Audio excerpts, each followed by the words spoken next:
going to start our third part of metal and non-metal. ठीक है बेटा, इससे पहले चैप्टर में पहले पार्ट्स में हमने स्टडी किया है what's the difference between the metal and non-metal, धातु अधातु में क्या अंतर होता है on the basis of their physical properties. Next part में हमने उनकी केमिकल प्रॉपर्टीज स्टडी की है. अब third part, this one is also the most important part of the metal and non-metal chapter. ठीक है, इसमें हम पढ़ेंगे अपना मेटलर्जी. ठीक है, जिसको आप हिंदी में कहते हो धातुओं का निष्कर्षण. अब जो धातुएं होती हैं हमारे पास, आप सबको पता है sodium, potassium, aluminium, copper, zinc, all these are the metals. ये सब हमारे पास क्या है बेटा, धातुएं हैं. क्या ये धातुएं हमें पृथ्वी पर ऐसे ही मिल जाती है? नहीं. All these exist in the combined form, in a compounded form. वो सब अपने यौगिकों के रूप में हमें मिलती हैं, इम्प्योर फॉर्म में. ठीक है, और उनको कहते हैं हम मिनरल्स. हिंदी में आप उनको बोलते हो खनिज.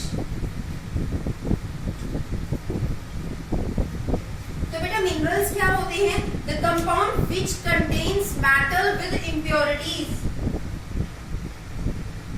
Metals with impurities.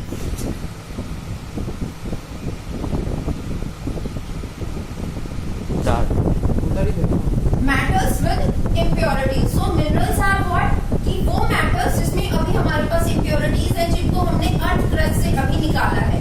No we need to purify them. अब हमें उन्हें प्यूरिफाई करने की जरूरत पड़ती है. क्या प्यूरिफिकेशन इतनी आसान होती है उनकी? नहीं, बिल्कुल भी नहीं. बहुत बड़ी बड़ी कंपनियां एस्टेब्लिश की जाती हैं, बहुत बड़ी बड़ी फैक्ट्रियां लगाई जाती हैं एक पर्टिकुलर मेटल को एक्सट्रैक्ट करने के लिए, एक पर्टिकुलर धातु का निष्कर्षण करने के लिए.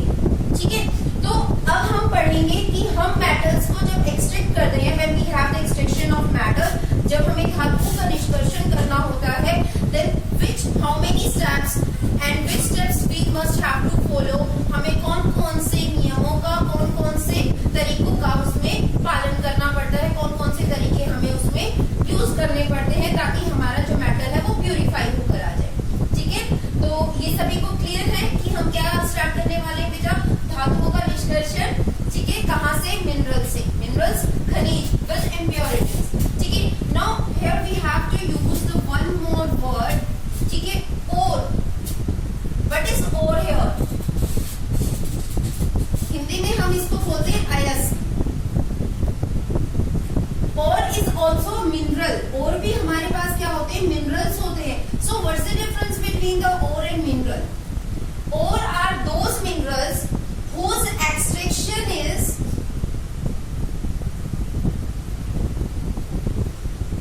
or you can say the purification is cheap and profitable, means cheap and easy.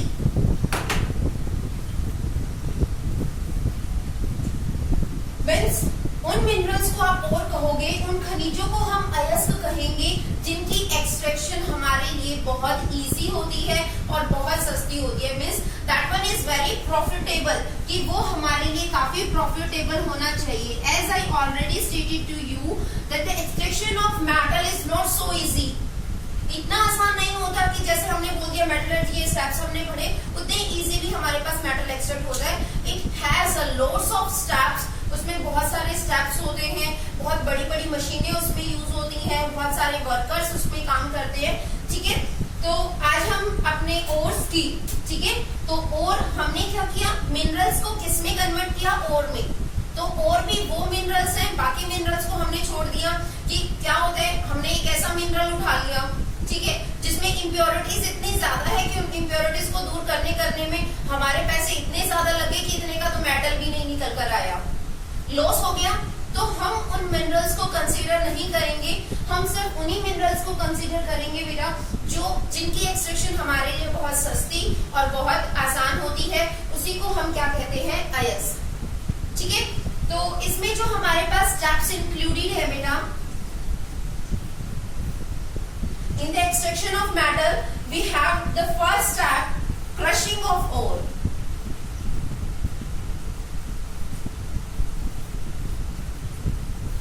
Crushing of ore, कि जो हमारी ओर है, जो अयस्क है, आप उसको छोटे छोटे टुकड़ों में तोड़ दोगे. ठीक है, उसको हम किसी भी चीज से कूट कर बहुत हम डिवाइड करेंगे, ठीक है, ताकि हमारे पास इजीली उसको प्यूरिफाई किया जा सके। जो आपका सेकेंड स्टेप है बेटा, that is concentration of ore. Concentration of ore, ठीक है, कि जो हमारी ओर है उसको कंसंट्रेट करना।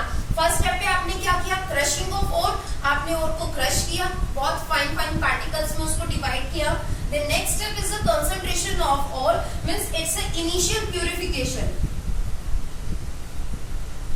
Initial purification I discussed it later. Firstly, I mentioned all the steps which are included in your extraction of metal. ठीक है, सबसे पहले हम वो सारे स्टेप्स बताएंगे जो एक्सट्रैक्शन ऑफ मेटल्स में आपके इंक्लूडेड है, ठीक है। थर्ड स्टेप है, अब आपने कंसंट्रेशन ऑफ ओर कर लिया, वो जो मेटल था उसको थोड़ा बहुत आपने प्यूरिफाई कर लिया, ठीक है। नेक्स्ट है हमारे पास जो ओर है, that is converted into the metal oxide. कोई भी ओर है किसी भी मेटल की, firstly we converted into the metal oxide. आप उसको किस में कन्वर्ट करोगे, मेटल ऑक्साइड। इसका भी एक रीजन है क्योंकि मेटल ऑक्साइड से एक्सट्रैक्शन बहुत आपकी इजी हो जाती है। फोर्थ स्टेप पे जो आपका मेटल ऑक्साइड आया, then you have to only do the reduction of metal oxide. कि जो आपका मेटल ऑक्साइड आया था, आपको क्या करना है बेटा, उसकी रिडक्शन करनी है सिंपली, ठीक है। फिफ्थ स्टेप है हमारा रिफाइनिंग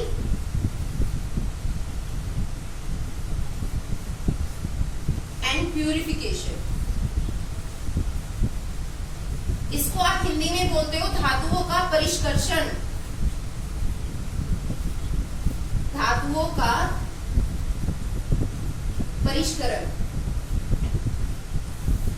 ठीक है, जो हमारा लास्ट स्टेप होगा बिल्कुल। यानी कि आपने क्या किया, मेटल ऑक्साइड में कन्वर्ट करके उसकी रिडक्शन की, उसको मेटल में कन्वर्ट किया।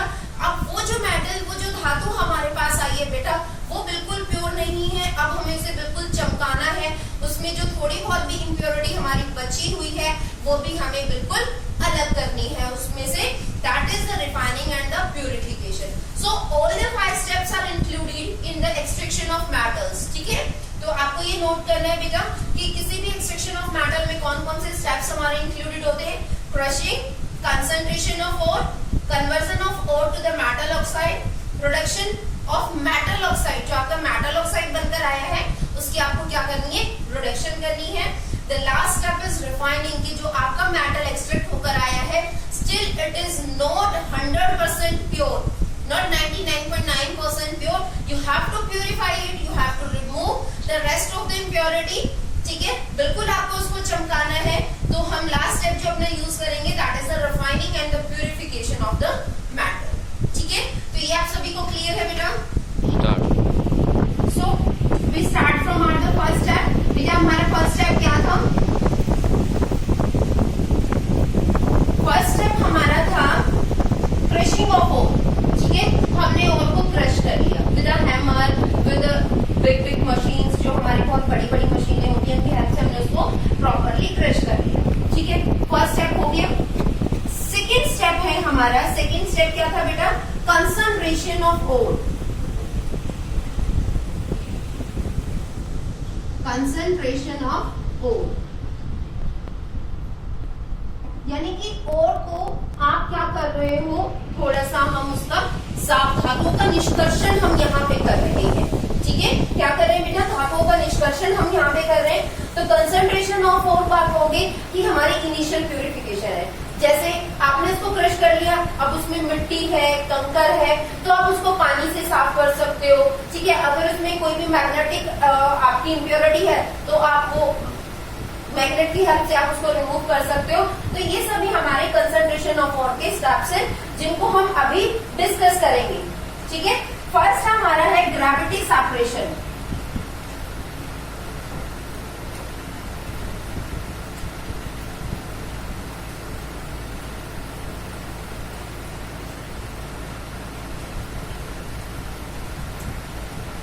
ग्रेविटी सेपरेशन, ठीक है। यानी कि आप क्या करोगे, गुरुत्वाकर्षण का कंसेप्ट यूज करके हम वो जो हमारी इम्प्योरिटी इम्प्योरिटीज हैं जितनी हम रिमूव कर सकते हैं वो हम फर्स्ट स्टेप पे उनको रिमूव करेंगे। इसके लिए हम क्या करते हैं, हमारे पास कुछ इस तरह का कंटेनर होता है।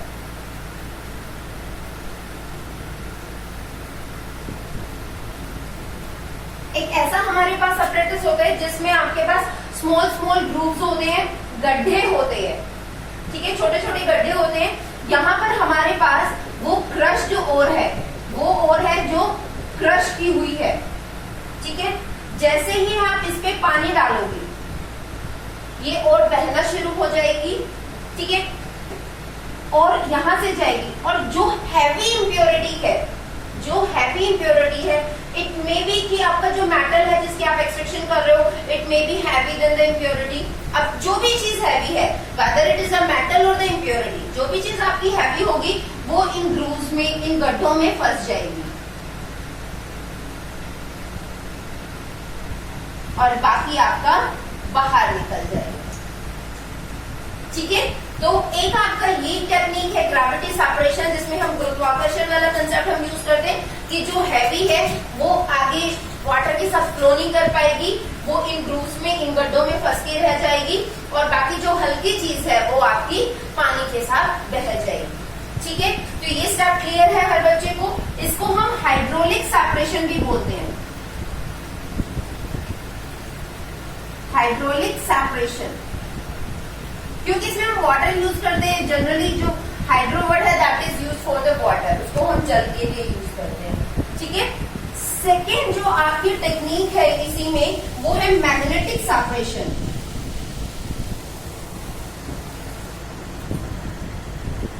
मैग्नेटिक सेपरेशन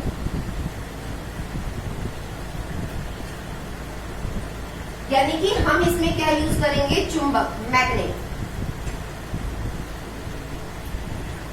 मैग्नेटिक सेपरेशन में क्या है हमारे पास, if we have or which type in which the magnetic impurity is present or the magnetic metal is present, जिसमें आपके पास क्या प्रेजेंट हो, कुछ भी magnetic, it may be magnetic impurity or the metal which you are extracting, this one is magnetic, ठीक है। कि या तो आपकी impurity मैग्नेटिक हो, either one of them, or the metal which you are extracting, और जिस धातु का आप निष्कर्षण कर रहे हो या तो वो चुंबकीय हो, दोनों में से कि कोई भी आपकी जो इम्प्योरिटी है, ठीक है, जो आपकी गैंग है, हिंदी में इम्प्योरिटी को वर्ड हम यहाँ पे यूज कर रहे हैं गैंग, ठीक है, कि जो भी आपकी इम्प्योरिटी है either it is of magnetic type or the metal which one you are extracting is one of magnetic type, ठीक है, कि जिस धातु का आप निष्कर्षण कर रहे हो या तो वो चुंबकीय हो या जो आपकी इम्प्योरिटी है, जो अशुद्धियां है वो आपकी मैग्नेटिक हो। तो हम किस तरह से प्यूरिफिकेशन करेंगे, इनिशियल जो प्यूरिफिकेशन होगी इसमें बेटा कुछ हमारे पास इस तरह से सेटअप होता है। We have two large wheels, दो लार्ज व्हील्स होते हैं हमारे पास, उसके ऊपर एक ये पट्टी लगी होती है, नॉन मैग्नेटिक मटेरियल की पट्टी होती है, ठीक है, विच रिवॉल्व ओवर द व्हील्स, जो उन व्हील्स पर क्या करेगी, रिवॉल्व करेगी हमारे पास, ठीक है। अब हम क्या करते हैं, जो भी आपकी ओर है उसको हम यहां से डालना शुरू करते हैं। ओर को डाला आपने, and this bed take the ore to the end a, वो किस एंड पर उसको लेकर जाएगी, ए एंड पर, ठीक है। And this wheel is of magnet, ये जो व्हील आपकी होती है बेटा वो चुंबक की बनी हुई होती है, ठीक है। यहाँ पर हमारे पास नीचे फ्लोर है जहां पर हम अपनी इम्प्योरिटीज और ओर को अलग अलग रखेंगे, ठीक है। अब जो हमारी इम्प्योरिटी है, let's assume that the impurity is magnetic, हम ये मान के चलते हैं कि जो हमारी इम्प्योरिटी है वो मैग्नेटिक है, ठीक है, और जो मेटल जिसको हम एक्सट्रैक्ट कर रहे हैं वो नॉन मैग्नेटिक है, वो चुंबकीय नहीं है। तो क्या होगा, the impurity which one is magnetic, अब ये क्या है, मैग्नेट, जो मैग्नेटिक मटेरियल है वो तो मैग्नेट के साथ चिपक जाएगा, तो ये जो मैग्नेटिक इम्प्योरिटी है आपकी वो इस व्हील तक जाएगी, ये व्हील जहां तक होगा, और फिर उसके बाद यहाँ गिरना शुरू हो जाएगी, क्योंकि आगे तो फिर आपकी फिर से वो पट्टी शुरू, आपकी बेल्ट आगे चली जाती है, वो तो नॉन मैग्नेटिक है, और जो आपकी मेटल है वो तो यहीं से गिरना शुरू हो जाएंगे, वो तो मैग्नेट से अट्रैक्ट होंगे ही नहीं। मैग्नेट जो चुंबक होती है बेटा, वो सिर्फ चुंबकीय पदार्थों को ही अपनी तरफ अट्रैक्ट करती है, ठीक है। जो आपके नॉन मैग्नेटिक मटेरियल्स हैं उनको वो अट्रैक्ट नहीं करेगी। तो आपकी ये जो ओर है वो आपकी इधर होगी और इधर आपकी जो मैग्नेटिक इम्प्योरिटी है, चुंबकीय जो अशुद्धियां हैं वो आपकी यहाँ कलेक्ट हो जाएगी, ठीक है। एक्चुअली ये जो व्हील होता है बेटा ये बहुत बड़े साइज का होता है, तो ये जो सेपरेशन होती है, ये जो गैप होता है ये काफी ज्यादा होता है, अनइजिली नोटिसेबल। आपको दोनों चीजें अलग अलग क्लियर दिखाई देती हैं। तो ये आपको जो स्टार्ट में ये क्लियर है मैग्नेटिक सेपरेशन क्या होता है। मैग्नेटिक सेपरेशन में हमारे पास कुछ इस तरह की मशीन होती है जिसमें दो बड़े बड़े व्हील्स होते हैं मैग्नेट के बने हुए, ठीक है। उसके ऊपर एक नॉन मैग्नेटिक मटेरियल की बेल्ट बाउंड की हुई होती है। ये जो बेल्ट है हमारे पास ये नॉन मैग्नेटिक मटेरियल की है,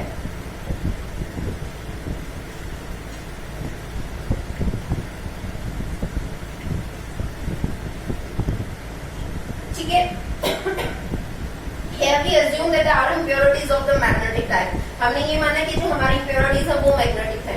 तो जो चीज मैग्नेटिक है, जो भी चीज मैग्नेटिक है वो इस व्हील के साथ चिपकती हुई यहाँ पर गिरेगी, और जो नॉन मैग्नेटिक है जैसे ही टर्न आएगा वो यहीं गिर जाएगी, ठीक है। तो और मैग्नेटिक इम्प्योरिटीज में इस तरह से हमारे पास यहाँ सेपरेशन होगी, ठीक है। उसके बाद हम थर्ड स्टेप कर रहे हैं। थर्ड स्टेप है बेटा हमारा फ्रॉथ फ्लोटेशन, झाग। फ्रॉथ क्या होती है हमारे पास, झाग।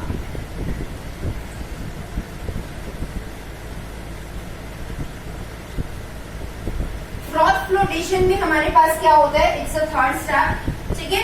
फ्रॉथ फ्लोटेशन में हम क्या कंसेप्ट यूज करते हैं, देखो आप सबको पता है कि जब हम दूध से मक्खन निकालते हैं, आपने दही बनाया, दही से जब हम मक्खन निकालते हैं, ठीक है, तो उसमें हम जो मशीन जिसको आप सेंट्रीफ्यूजिंग मशीन बोलते हो वो हम यूज करते हैं। उसको इस तरह से जैसे आप हिलाते हो बहुत हाई स्पीड से, तो क्या होता है कि जो हमारा ऑयली पार्ट होता है, ऑयली यानी कि जो मक्खन हमारा होता है वो बाहर निकल आता है, बटर ऊपर हो जाता है और बाकी नीचे हमारी क्या रह जाती है, लस्सी रह जाती है।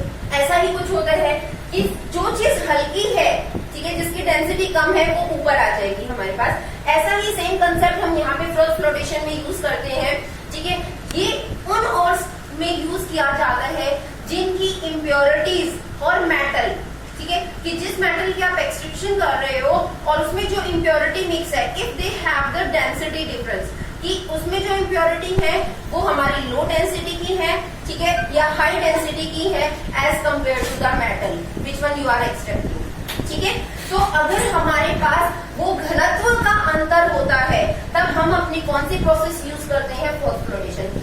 बेटा ध्यान रखो यहाँ पर हमारे पास कंसंट्रेशन ऑफ और धातु निष्कर्षण के बहुत सारे टेक्निक्स हैं जो अलग अलग मेटल के लिए अलग अलग यूज होती हैं। कुछ एक मेटल्स के लिए आपका फ्रॉथ फ्लोटेशन यूज होता है, कुछ एक के लिए ग्रेविटी सेपरेशन होता है, ठीक है। तो बहुत सारे हमारे पास, एक और हम आगे बताएंगे केमिकल, तो सभी के लिए अलग अलग डिपेंडिंग ऑन कि वो जो आप और लेकर चले हो उसकी क्वालिटीज क्या क्या है, ठीक है। फ्रॉथ फ्लोटेशन में हमारे पास क्या होता है, we have a very large container, बहुत ही बड़ा कंटेनर हमारे पास होता है जिसमें हम डालते हैं ऑयल प्लस वाटर। क्या डालते हैं बेटा, ऑयल प्लस वाटर, तेल और पानी, ठीक है। फिर हमने इसमें डाला वो ore which one we have to extract, ठीक है, हमने उस और को डाल दिया। अब वहां पर यहाँ पे हमारे पास क्या होता है कि जो इम्प्योरिटीज होती है they are hydrophilic and metal is hydrophobic. Here we use the two words hydrophobic, आप सबने सुना भी होगा, and hydrophilic. Hydrophilic which one is water loving, hydrophobic which one is water hating, यानी कि जो वो वाटर के पास नहीं जाएगा और वो पार्ट जो पानी के पास जाता है, ठीक है, वाटर के पास जाता है, वो हाइड्रोफिलिक होता है, ठीक है। तो यहाँ पे हम ये जूम करके चल रहे हैं कि जो हमारा मेटल है that one is hydrophobic and impurities are hydrophilic, ठीक है, तो यहाँ पर हमारे पास क्या होता है,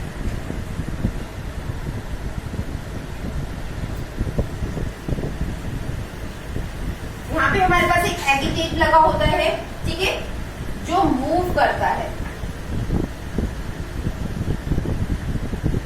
हमारे सेंट्रीफ्यूगिंग मशीन की तरह कुछ, जैसे सेंट्रीफ्यूगिंग मशीन होती है, ठीक है, एज यू रोटेट इट, जैसे आप इसको रोटेट करोगे, सेंट्रीफ्यूगेशन वाली हमारी प्रोसेस होती है, देन व्हाट विल हैपन कि जो आपकी इंप्योरिटीज है विच वन इज हाइड्रोफिलिक, वो पानी के साथ नीचे रह जाएंगी, और जो हाइड्रोफोबिक आपका मेटल पार्ट है वो झाग बना के, फ्रॉथ बना के ऊपर आ जाएगा आपका।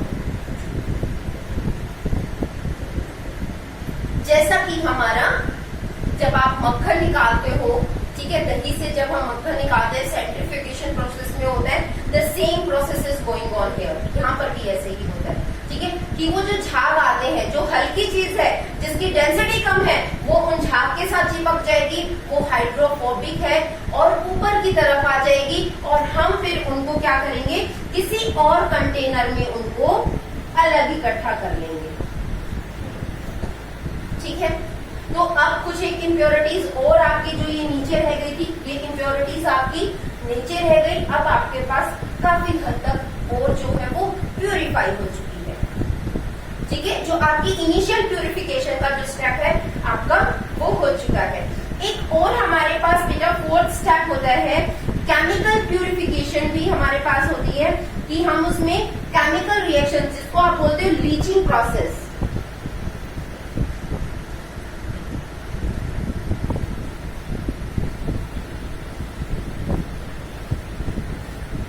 केमिकल और द लीचिंग मेथड, ठीक है, एक आपका रासायनिक तरीका और है, उस रासायनिक तरीके में हम क्या करते हैं कि जो हमारी इम्प्योरिटीज है, जो हमारी और है, आप उसको डिसॉल्व करते हो, उसको मिक्स करते हो, किसमें, एक ऐसे सॉल्वेंट में, एक ऐसे विलयन में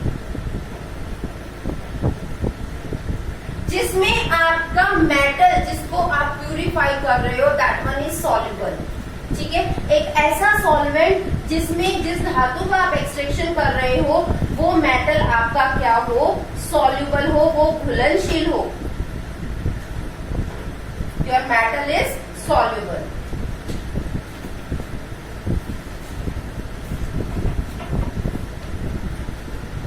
क्लियर है बेटा कि केमिकल और लीचिंग प्रोसेस में हम क्या करेंगे, केमिकल और लीचिंग प्रोसेस में जो हमारा मेन कंसेप्ट जो रहेगा, मेन क्राइटेरिया वो रहेगा, वो ये कंसेप्ट है बेटा उसमें कि हम क्या करेंगे कि जो भी आपकी ओर है आप उसको एक ऐसे विलियन में मिक्स करोगे, उसको घोल दोगे जिसमें वो मेटल आपका पूरी तरह से घुल जाए, सिर्फ मेटल घुलेगा, जो इम्प्योरिटी है वो आपकी अलग रह जाएगी, इम्प्योरिटी सॉल्युबल नहीं होंगी, सिर्फ मेटल सॉल्युबल होगा, इम्प्योरिटीज जो आपकी है बेटा वो क्या रहेंगी, इनसॉल्युबल, इनसॉल्युबल, ठीक है, तो वो आपकी अलग रह जाएंगी और मेटल आपका उसमें मिक्स हो जाएगा और हम उन दोनों को सेपरेट कर लेंगे। सो दिस द केमिकल और लीचिंग मेथड, ये आपका रासायनिक तरीका है। तो ये सभी स्टेप्स आपको कंसंट्रेशन और ऑफ ओर की क्लियर है, ठीक है बेटा। सबसे पहले फर्स्ट स्टेप था हमारा क्रशिंग ऑफ ओर, कि आपने ओर को बहुत छोटे छोटे टीनी पार्टिकल्स में डिवाइड किया। The next is concentration of ore. In concentration of ore, we studied the 4 steps. एक आपका था ग्रेविटी सेपरेशन, ठीक है, हाइड्रोलिक सेपरेशन भी जिसे आप बोलते हो, एक फ्रॉथ फ्लोटेशन है आपका, मैग्नेटिक सेपरेशन है, और एक ये केमिकल मेथड सेपरेशन है, ठीक है बेटा, ये आप सभी को क्लियर है। नेक्स्ट जो हमारा थर्ड स्टेप है इन एक्सट्रैक्शन ऑफ मेटल, धातु निष्कर्षण में, वो है ओर का मेटल ऑक्साइड में कन्वर्जन। बस जो हमारा अयस्क है, जो जिसको आप थोड़ा सा प्यूरिफाई कर चुके हो, 100% ये अभी प्यूरिफाई नहीं हुआ है, बस थोड़ा बहुत जो इम्प्योरिटीज मैक्सिमम जितनी आप फर्स्ट लेवल पर रिमूव कर सकते थे बेटा, वो सब इम्प्योरिटीज आपने रिमूव कर दी है, ठीक है। अब जो हमारा ओर आया है उसको आप कन्वर्ट करोगे मेटल ऑक्साइड। हम मेटल ऑक्साइड, धातु ऑक्साइड में ही हम क्यों उस अयस्क को परिवर्तित करते हैं, उसका एक कारण है, क्योंकि मेटल ऑक्साइड से फिर आगे मेटल एक्स करना तो बहुत आसान है, क्योंकि हमें पता है रिडक्शन कराओ, ऑक्सीजन का रिमूवल कराओ, तो हमारे पास मेटल आ इट, ठीक है। तो मेटल ऑक्साइड से मेटल के एक्सट्रैक्शन बहुत आसान है। तो हमारा जो नेक्स्ट स्टेप रहेगा that is conversion of ore to the metal oxide, यानी कि अयस्क का धातु ऑक्साइड में परिवर्तन, ठीक है। उसके लिए बेटा हमारे पास 2 मेथड्स हैं, ठीक है। एक हमारे पास है calcination,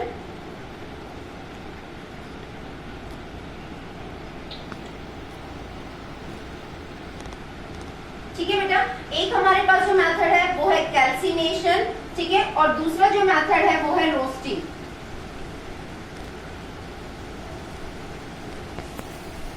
Now here we have ore of the 2 types, either of the sulfide ore, ठीक है, और द कार्बोनेट ore। हमारे पास 2 तरह की ओर ही होंगी बेटा, या तो सल्फाइड ओर होंगी या कार्बोनेट ओर होंगी, ठीक है। तो दोनों ओर के लिए हमारे पास 2 अलग अलग टेक्निक्स है, 2 अलग अलग मेथड्स हैं, ठीक है। कैल्सिनेशन और रोस्टिंग। रोस्टिंग को आप हिंदी में बोलते हो भर्जन, और कैल्सिनेशन को हम बोलते हैं निस्तापन, ठीक है। 2 सल्फाइड और कौन सी के लिए हम कौन सा यूज करेंगे? रोस्टिंग में हम यूज करते हैं सल्फाइड और के लिए। रोस्टिंग जो है वो होगा हमारे पास सल्फाइड और कैल्सिनेशन जो मेथड है वो हमारे पास होगा कार्बोनेट और के लिए। आप इसको लर्न कर सकते हो सी से कैल्सिनेशन, सी से कार्बोनेट, ठीक है। कि कैल्सिनेशन प्रोसेस किसके लिए होगी? कार्बोनेट ओर के लिए, और रोस्टिंग प्रोसेस किसके लिए होगी? हमारे पास सल्फाइड ओर के लिए होगी, ठीक है। अगर हम इसका एक एग्जांपल ले कार्बोनेट ओर का, जैसे CaCO3 कैल्शियम कार्बोनेट। अब बेटा देखो, इसको आपको कन्वर्ट करना है किसमें? कैल्शियम ऑक्साइड में, यानी कि आपको ऑक्सीजन चाहिए। यहाँ पे ऑक्सीजन ऑलरेडी है तो आपको ऑक्सीजन सप्लाई करने की जरूरत नहीं है। You have to simply need to heat that carbonate ore, कि आपको उस कार्बोनेट ओर को सिंपल हीट करना है इन the absence of oxygen. Oxygen की हमें यहाँ पे जरूरत ही नहीं है। इन कंपैरिजन अगर आप सल्फाइड ओर वाला देखो, सल्फाइड ओर में जैसे हमारे पास है zinc sulphide ZnS, and you have to convert it into the zinc oxide. Zinc oxide में आपको कन्वर्ट करना है। Here you need the oxygen, तो आपको क्या करना है? सल्फाइड ओर को ऑक्सीजन की प्रेजेंस में हीट करना है। So what is roasting? Roasting is the process of heating the sulfide ore in the presence of oxygen to convert that sulfide ore into the metal oxide. ठीक है। तो version क्या है? Version कुछ भी नहीं है, सल्फाइड अयस्क को ऑक्सीजन की उपस्थिति में गर्म करना ताकि हमारे पास धातु ऑक्साइड बनकर आए। निस्तापन क्या है? Calcination process is the heating of the carbonate ore in the absence of oxygen. यहाँ पर हमें ऑक्सीजन की जरूरत है ही नहीं। We need here only to heat that carbonate ore. कि निस्तापन में क्या होता है? जो कार्बोनेट और है उसको आपको सिर्फ गर्म करना है और वो धातु ऑक्साइड में परिवर्तित हो जाएगी। So here we have the 2 method, calcination and roasting. So this one is your third step, extraction conversion of ore to the metal oxide, कि हम अयस्क का धातु ऑक्साइड में किस तरह से परिवर्तन करेंगे, ठीक है। ये हर बच्चे को क्लियर है? ओके। अब हम अपने 4th स्टेप पे मूव करते हैं बेटा। 4th स्टेप है हमारा रिफाइनिंग, इसको रख करें। 3rd स्टेप आपका क्लियर है, निस्तापन, भर्जन, रोस्टिंग, कैल्सिनेशन। बहुत इंपॉर्टेंट है बेटा, 2 मार्क्स का क्वेश्चन भी आपका यहाँ से आता है, ठीक है। 4th आपका स्टेप है रिफाइनिंग।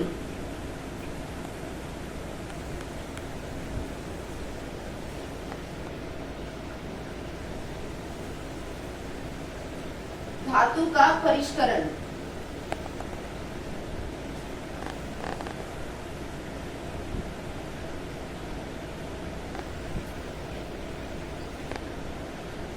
ठीक है। अब हम करेंगे रिफाइनिंग, कि हमारे पास मेटल ऑक्साइड आ गया है। अब हमें क्या करना है? वहां से ऑक्सीजन को रिमूव करना है, यानी कि सॉरी बेटा, इट्स स्टेप इज रिडक्शन। आपका जो नेक्स्ट स्टेप है वो क्या है बेटा, वो है reduction of metal oxide. Reduction of metal oxide, यानी कि जो आपका मेटल ऑक्साइड बनकर आया, जो धातु ऑक्साइड आपका बन गया, उससे आपको क्या करना है, ऑक्सीजन को दूर करना है। रिमूवल ऑफ ऑक्सीजन, ऑक्सीजन को हमें क्या करना है, इसमें रिमूव करना है बेटा, ठीक है। Reduction of metal. तो अब हम ऑक्सीजन को हमें रिमूव करना है, रिडक्शन करानी है, तो हमें क्या यूज करना पड़ेगा बेटा, स्ट्रॉन्ग रिड्यूसिंग एजेंट। और हमारे पास स्ट्रॉन्ग रिड्यूसिंग एजेंट क्या होते हैं, कार्बन, कोक, ठीक है, और हाइड्रोजन, ये हमारे पास क्या होते हैं, स्ट्रॉन्ग रिड्यूसिंग एजेंट होते हैं। जैसे हमारे पास, हम एक एग्जांपल लेते हैं, हमारे पास एक ऑक्साइड है कॉपर ऑक्साइड। एक जो मेटल ऑक्साइड हमने यहाँ पे लिया है वो है हमारा कॉपर ऑक्साइड, ठीक है। कॉपर ऑक्साइड की आप कोक के साथ, ठीक है, चारकोल, कार्बन के साथ जैसे ही आप उसकी रिडक्शन कराओगे, then it converts into carbon monoxide plus copper आपका सेपरेट हो जाएगा, ठीक है। सेम ऐसे ही zinc oxide,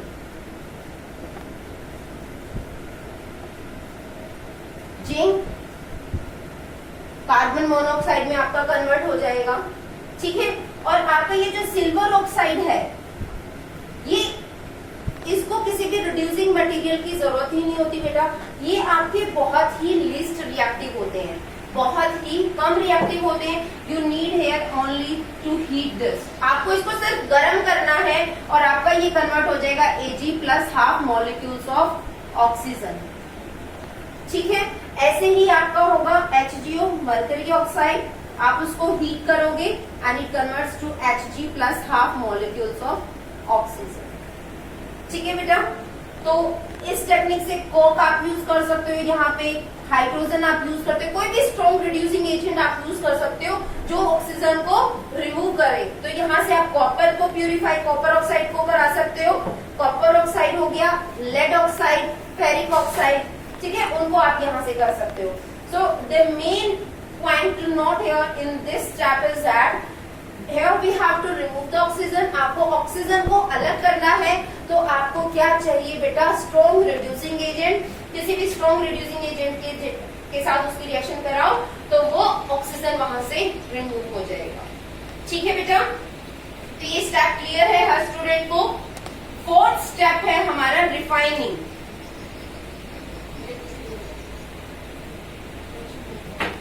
the next refining,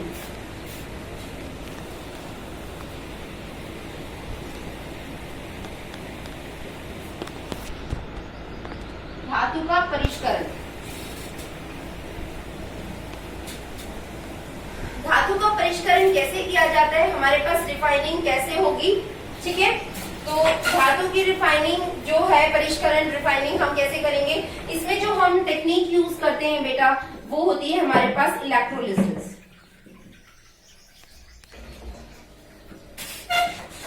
Hindi में जिसे आप बोलते हो विद्युत अपघटन।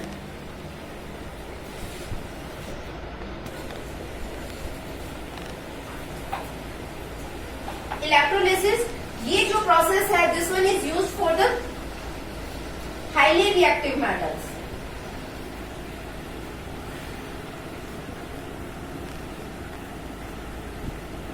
जो अधिक क्रियाशील धातुएं होती हैं, उसके लिए हम यूज करते हैं इलेक्ट्रोलिसिस वाला स्टेप, ठीक है। इलेक्ट्रोलिसिस में क्या होता है कि जैसे आपके पास, हम यहाँ पे कह रहे हैं हाईली रिएक्टिव, कि वो जो हमारे पास मेटल है वो बहुत ज्यादा रिएक्टिव है, जैसे अधिक क्रियाशील है, लिथियम, सोडियम, पोटेशियम, ठीक है, मैग्नीशियम, एल्यूमिनियम, ये हमारे क्या है, हाईली रिएक्टिव मेटल है, ठीक है। इनकी आपको रिफाइनिंग करनी है, तो हम कौन सी प्रोसेस यूज करेंगे बेटा, इलेक्ट्रोलिसिस, विद्युत अपघटन, ठीक है।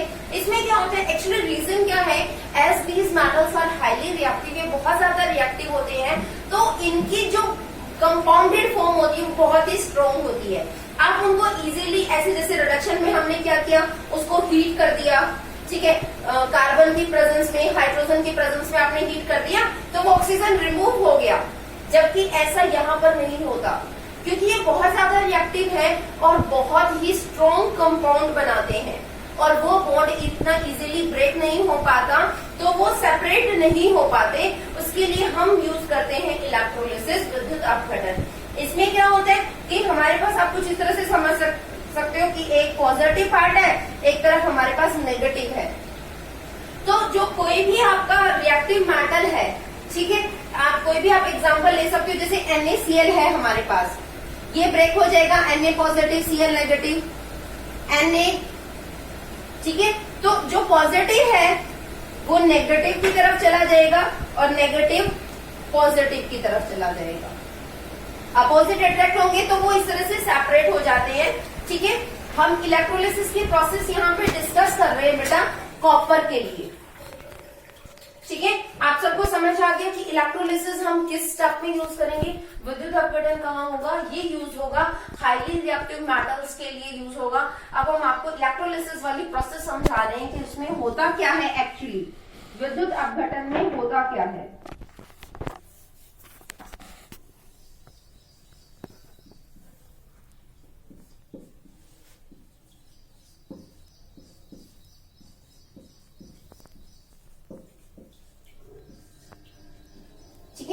मान लिया इलेक्ट्रोलिसिस में जो हम प्यूरिफिकेशन कर रहे हैं वो किसकी कर रहे हैं बेटा, कॉपर की कर रहे हैं, ठीक है।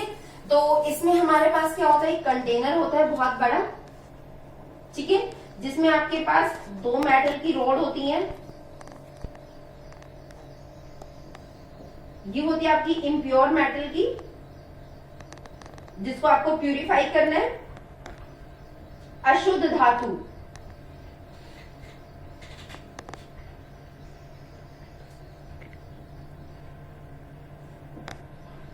ठीक है बेटा, जिसको आप बैटरी के पॉजिटिव टर्मिनल से कनेक्ट करते हो,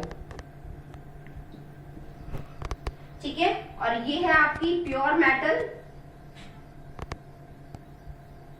शुद्ध धातु, यानी कि हमने उसी मेटल का शुद्ध रूप भी लिया है, जिसको आपको प्यूरिफाई करना है, ठीक है। जो इम्प्योर फॉर्म में है उसी का ही आप प्योर फॉर्म भी लोगे, शुद्ध रूप भी लोगे, बस थोड़ा सा पतला ले लेना, ठीक है। उसको आप बैटरी के नेगेटिव टर्मिनल से कनेक्ट करोगे, तो जिसको आप नेगेटिव से कनेक्ट करोगे वो आपकी क्या होगी बेटा, कैथोड। क्या होगी, कैथोड।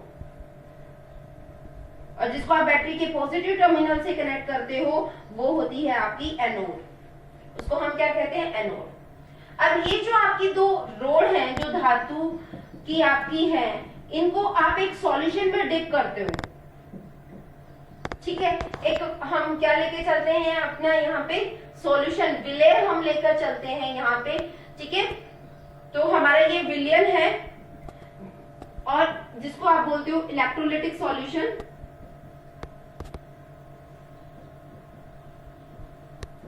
ये उसी धातु का होता है जिस धातु को आपको प्यूरिफाई करना है, ठीक है। अब हम यहाँ पे एग्जांपल लेके चल रहे हैं, हम इलेक्ट्रोलिसिस कर रहे हैं मान लिया कॉपर की, ठीक है। तो कॉपर की ही आपने इम्प्योर रोड ली है, कॉपर की ही आपने प्योर रोड ली है, और जो आपका इलेक्ट्रोलिटिक सॉल्यूशन है बेटा वो है आपका कॉपर सल्फेट CuSO4। आई बात समझ में।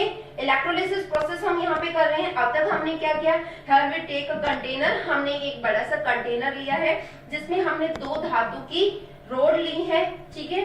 एक जो है अशुद्ध की है, काफी मोटी है, और एक शुद्ध धातु, उसी शुद्ध धातु की है जो हमारी अशुद्ध रूप में है। अशुद्ध को आप बैटरी के पॉजिटिव टर्मिनल से कनेक्ट करोगे तो वो एनोड बन जाएगी, और शुद्ध वाली को आप बैटरी के नेगेटिव टर्मिनल से कनेक्ट करोगे तो वो हमारे पास क्या बनेगी, कैथोड, ठीक है। अब हम हमारे पास यहाँ पर 2 प्रोसेस होंगी, एक होगी एनोड पे और एक होगी बेटा कैथोड पे। एनोड पे क्या होगा हमारे पास कि ये जो इम्प्योर मेटल है आपका, ठीक है, इसमें से क्या होगा, जो कॉपर है वो ब्रेक हो जाएगा Cu2 पॉजिटिव में आफ्टर रिलीजिंग द 2 इलेक्ट्रॉन, ठीक है। इस अशुद्ध वाले में से क्या है कि कॉपर निकल रहा है, ठीक है, Cu2 पॉजिटिव अपने में से 2 इलेक्ट्रॉन देके। अब ये जो हमने सॉल्यूशन लिया था बेटा वो लिया था कॉपर सल्फेट का CuSO4। ठीक है। तो ये जो CuSO4 है हमारा, ये एक्चुअली बेटा ब्रेक होगा, आयंस में टूट जाता है। ये हमारे पास Cu2 positive plus SO4 2 negative, आप सभी ने अपनी 9th क्लास में भी पढ़ा है, ठीक है। किस तरह से वो आयंस में डिसोशिएट होगा, Cu2 positive plus SO4 2 negative.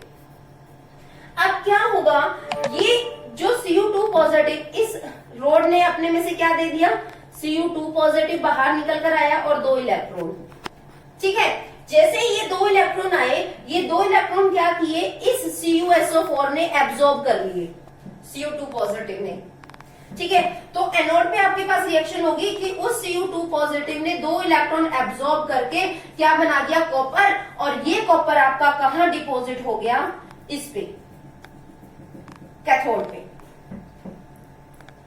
ठीक है। तो जो प्योर वाला था वो आपका बढ़ता जाएगा, इम्प्योर वाला आपका कम होता जाएगा, क्योंकि यहाँ से कॉपर जो है वो निकल रहा है, और वापस से ये जो Cu2 पॉजिटिव है, इन दोनों ने मिलके फिर से CuSO4 बना दिया। तो आपका सॉल्यूशन जितना है ये तो उतना ही रहेगा, ना वो कम होगा ना वो ज्यादा होगा, ठीक है।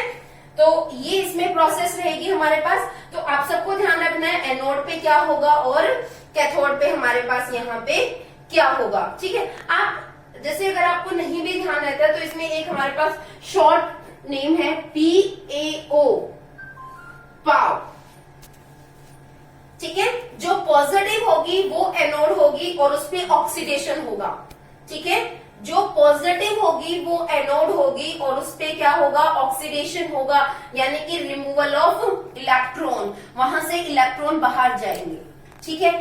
एक है आपका NCR, ये सब बच्चे नोट करें यहाँ पे, PaO और NCR क्या है।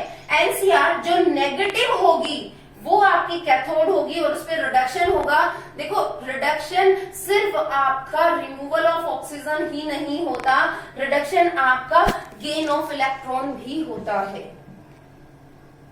ठीक है। तो आपका कैथोड पे क्या होगा, कैथोड पे आपका होगा रिडक्शन और एनोड पे आपका होगा oxidation, removal of electron and addition of electron, ठीक है। तो ये आपकी है इलेक्ट्रोलिसिस प्रोसेस। अब जो इसमें इम्प्योरिटीज थी, अब वो उसमें तो केमिकल रिएक्शन नहीं होगी, वो नीचे गिरती जाएगी और यहाँ इकट्ठी हो जाएंगी, और जितना भी आपका कॉपर प्यूरिफाई होके इस सॉल्यूशन के थ्रू इस रोड पे डिपॉजिट होता चला जाएगा। ये रोड आपकी थिन थिन होती जाएगी और ये आपकी थिक थिक, ये आपकी और बढ़ती चली जाएगी। So that's the electrolysis process, which one is the last step, जो आपका क्या था,